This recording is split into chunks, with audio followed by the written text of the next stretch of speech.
Paradise and Convention Center. So, Michael, we all want to know, what was it like?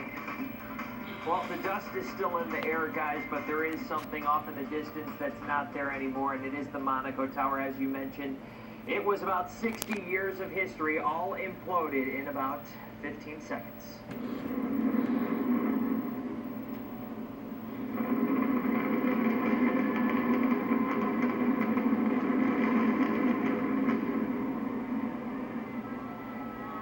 It really was an unbelievable sight to see. People started lining up all around the Riviera early this morning. Now, as you mentioned, we were positioned near Paradise and Convention Center, where the Las Vegas Convention and Visitors Authority hosted their viewing party.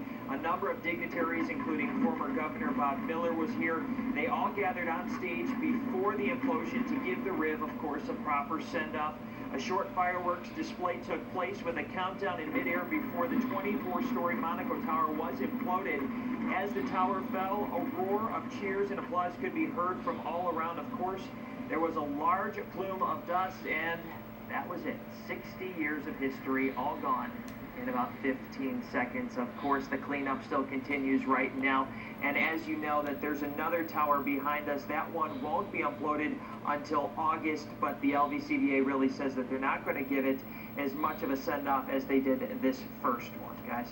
All right, thank you, Michael. Yep. All morning long, we will be looking back at the history of the Riviera. Yeah, it was really interesting to see that. Guy Team's George Knapp put together some pieces about some of its sketchy owners from when the mob ran things. April of 1955. It's got quite a history. We were just talking yesterday about the amount of movies that have been filmed there. Yeah.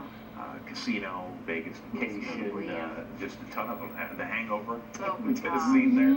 Yeah. So it's got a lot of history. It's a lot sad of to history. see it go, yeah. And it's right around the corner from us here at Channel 8. Right, so we see it a lot. And I always love the colorful outside of the building, you know. It had a lot of cool little things on it.